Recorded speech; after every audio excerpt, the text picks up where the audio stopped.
Good morning, class 12. So let's continue the chapter Indigo written by Louis Fisher from the book Flamingo. Let's complete the last part of it now. So we have understood that how Rajkumar Shukla took Gandhiji to his district Champaran and he helped him out. Gandhiji helped, collected information, even ready to go to jail.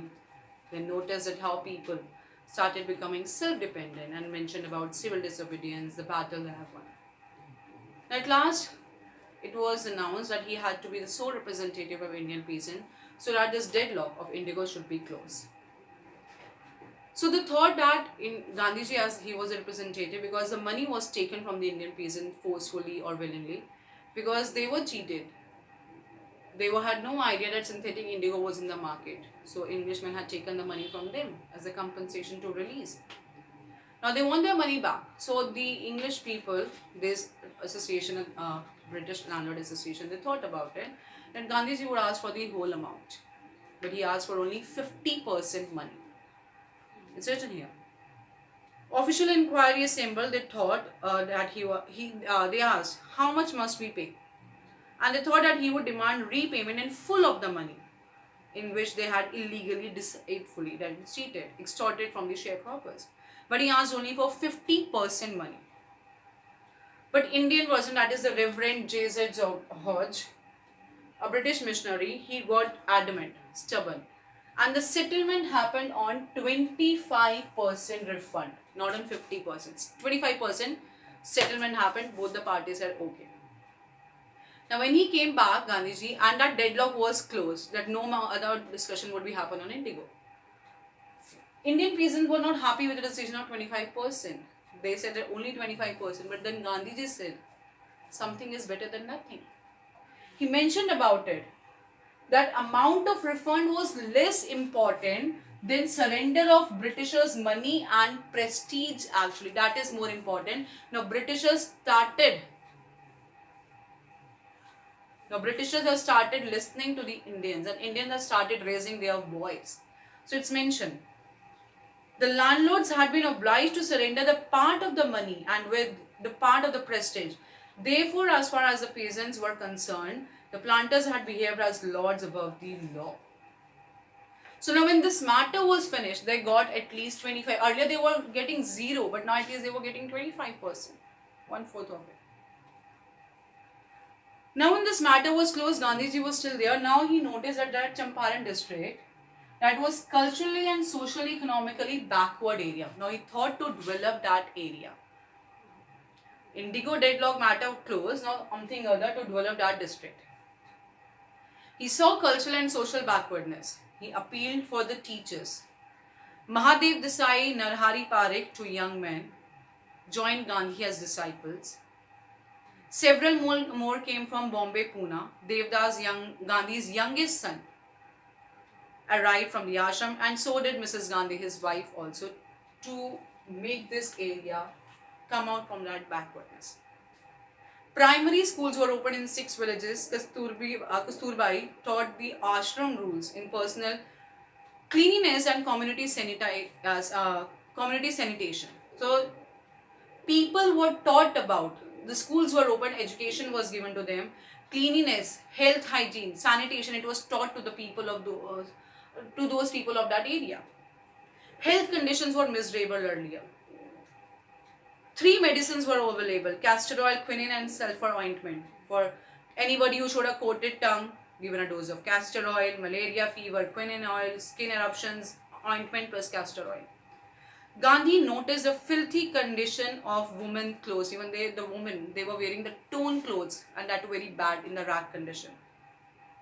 He asked Kasturbai to talk to them. One woman took Kasturbai into her hut and said there is no box or cupboard. She is having only one sari to wear. During long stay in Champaran, Gandhi kept a long distance watch on the ashram. So he was there for making that area come out from that backwardness, but still he had in touch with the ashram there. So it was once he wrote to the resident, it was time to fill in the old latrine trenches and dig new ones, otherwise the old ones would begin to smell bad. So he said that we need to keep proper check on sanitation. We need to develop more and more toilets and washrooms, otherwise it would be very bad for us.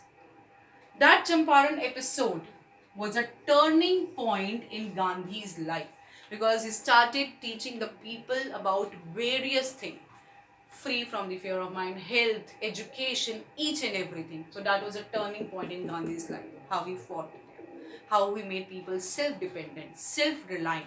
We need to understand this term, self-reliance, self-dependent, more important. But Champaran did not begin as an act of defiance. Now what happened later on as he made the people self-dependent there? It's written, Gandhi moreover tried to mold a new free Indian who could stand on his own feet and thus make India free. Very important to understand.